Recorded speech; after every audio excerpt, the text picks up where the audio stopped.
via Zoom, which we have no objection to, for a purpose of arraignment on a number of charges listed in the complaint. All right, sir, your name for the record, please. Hey, how you doing, Your Honor? My name is Disanto Carter. All right, fine, thank you. And Joe, did he fill out the court-appointed form? Not yet. We'll get it to you as soon as I can. Okay, no worries. I just want to make sure I didn't miss it. All right, I'm sorry, counsel. As to the arraignment. Your Honor, first, I wanted to clarify something. When I reviewed the complaint, there's count 1, count 2. There is no count 3, but then proceeds to be count 4 and 5, which appear to be both felony firearm. And we wanted to know if those were in fact 2 counts of felony firearm and why the defective numbering and count 5 and 6. Okay, so there are a total of 5 counts. The defective number appears to be from the typist of the Wayne County Prosecutor's Office. Count 1 is stolen property, receiving and concealing motor vehicle. Count 2 is fleeing and eluding police officer, 3rd degree. And count 3, and the numbering system is skipped. It appears to be a clerical error. So then count 4 and 5 are felony firearms, and that's 2. That's because there's a receiving, concealing, and then the fleeing and eluding. So then there's 2 felony firearms. And then there's a count 5, a 5th count, I should say, which is count 6, resisting and obstructing a police officer. That's at the one line at the very bottom of the first page and the top of the second page. So there are a total of 5 counts, even though it says there's a count 6, there's all 5 counts. Count 3 was missed. I understand, Your Honor. So 2 counts of felony firearm was my client's, one of his main questions. Do you understand that now, Mr. Carter, in addition to what we talked about? No, I do not, sir. What, well. Okay, counsel, let me just do this. I'll just read the charges. How's that? All right, we were prepared to waive formal reading, but it would be better if he understands fully, Your Honor, of course. Okay, the court will state that on November 1st of this year, in the area of Biddle Avenue in Wyandotte, Michigan, there's a count 1, stolen property, receiving, concealing motor vehicle, where it's alleged the defendant did buy, receive, possess, conceal, or aid in the concealment of black Chrysler 300, a stolen motor vehicle, knowing or having reason to know or reason to believe that the motor vehicle was stolen, embezzled, or converted. Contrary to MCL 750.535(7). This is a felony charge. Maximum penalty upon convictions not more than 5 years in state prison and or a $10,000 fine or 3 times the value of the motor vehicle, whichever is greater.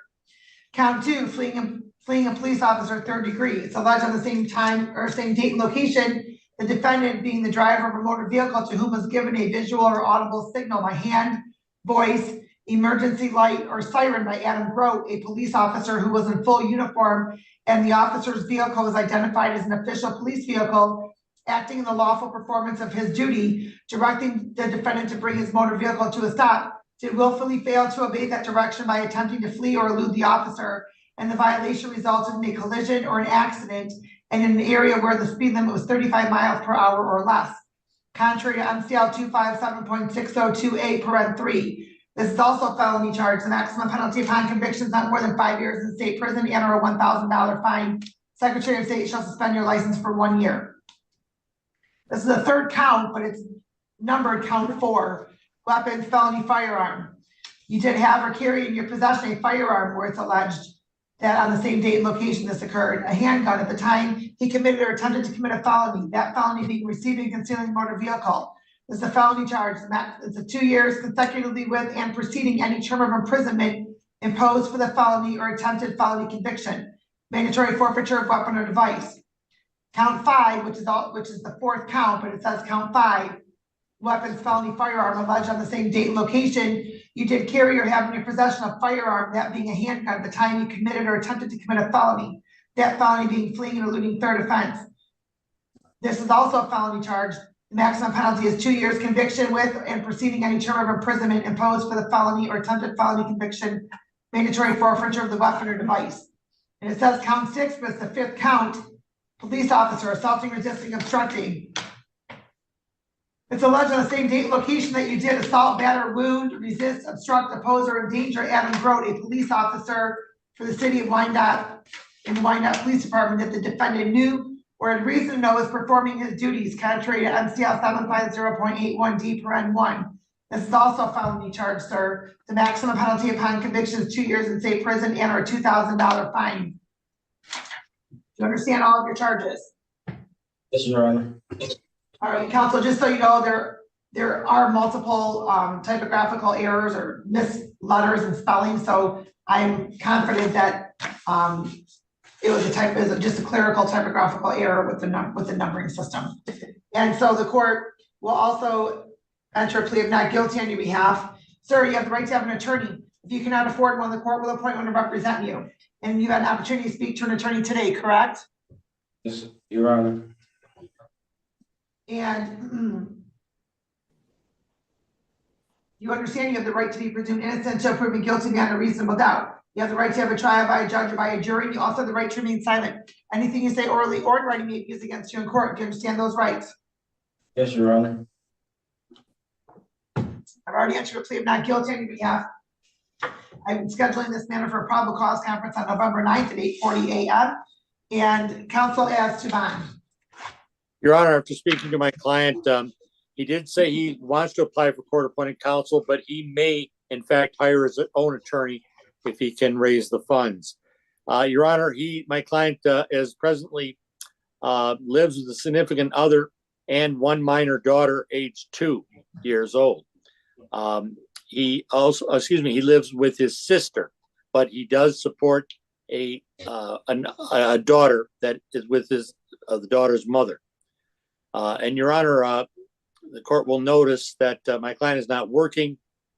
He recently lost his job, and his financial condition is not good. He is presently on HIDA status probation. This court, in examining his criminal history, he is presently on HIDA, has not been able to speak to his probation officer in that matter yet. I've advised him to do so and to contact the attorney that represented him on that matter. So my client understands the possibility that these cases would have on his HIDA status. Your Honor, he's told me that he's never failed to appear in court before. He has a valid Detroit address with his sister. We'd ask the court to consider a bond he can reasonably expect to post, Your Honor. And at this time, we leave it in the court's discretion. Thank you. And what are you currently on HIDA status for, sir? It was for a 3rd-degree arson. I was with somebody committing the crime. I was the only person that got caught. How long have you been on HIDA status and probation, sir? For about a year now. It was almost done. I had 2 years of probation.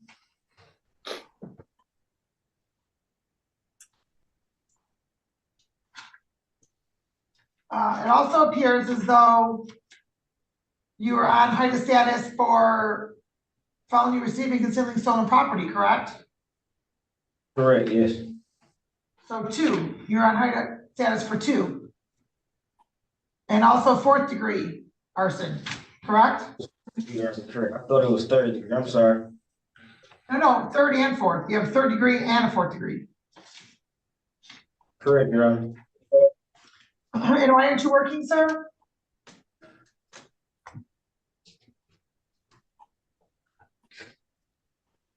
I didn't hear why you. aren't you working? Why aren't you working? I lost my job like a month and a half ago. I was late to my orientation. I used to ride the bike to work, and I was an hour late, and the job was so strict, they wouldn't allow me. So I recently, it's an app called Variable, where you could just book a shift, go to the shift, and clock out, and they pay you daily. So I was doing that day to day.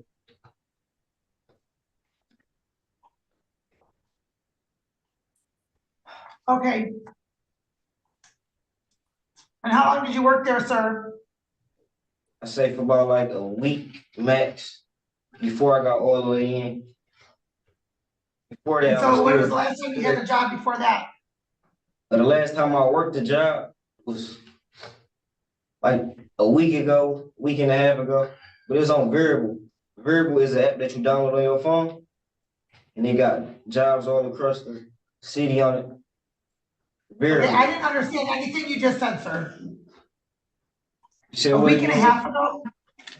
I didn't understand anything you said after you said a week and a half ago is when you last worked. The last time I worked the job was like a week and a half ago, Your Honor. And where was that? I didn't understand what you said. It was through the variable app. Through the what? Through the variable app in Detroit. Variable. VERYABLE. Oh, very able. Okay, is that our temp service, sir? I mean, it's like a job app on your phone. Yes, it is like a temp service app. Yeah. Okay. They pay Okay. you same day when you clock out. Okay. All right, and Detective Sabo, your name for the record, please. Detective Steve Sable, Your Honor. And All right, thank you. thank you. And since Mr. Serrano mentioned about the HIDA and it's kind of expanded or expounded on with the court, the weapons offenses and receiving and concealing, I don't think that it's unreasonable due to the incident and the severity of it that Mr. Carter is a danger to society. And he's had many opportunities on his probation, et cetera, to stay straight. This is a pretty serious offense. So we're asking $100,000, 10%, GPS tether, no drugs or alcohol not prescribed, and certainly no weapons. Thank you, Your Honor. All right, thank you. The court will note after hearing from Mr. Serrano, hearing from Mr. Carter, hearing from Detective Sabo, reviewing the criminal history, and noting that there are multiple charges of Mr. Carter that are similar in nature to the current charge he's facing, and the fact that Mr. Carter is currently on probation for 3 charges, one of which is the exact same charge that he is being charged with here today. The court, and given the nature of the allegations, the court does find that Mr. Carter is a danger to society, as well as the fact that he has a hard time complying with court orders. And I don't believe that he would necessarily comply with the court orders. Hopefully, a monetary incentive of $100,000, 10%, would be helpful to Mr. Carter. In the event bond is posted, GPS tether through the Wayne County Jail, house arrest, that way we can be sure you're not driving because you don't have a valid license anyway, it appears. No driving in the event you think that you're going to. No alcohol or drugs unless prescribed, and no weapons. Do you have any weapons in your home, sir? Oh, Your Honor. I'm sorry? Oh, Your Honor. Did you say no? Oh. Okay. All right, anything else? I have nothing further, Your Honor. No, All right, Judge, thank you. November 9th, and the court will sign the order for court appointed attorney. All right, so don't go anywhere, Joe, with that remote, because Detective Carr is right behind you for the PPO violation here. All right, thank you. I don't, Thank you, Your Honor. Oh, thank you, Judge.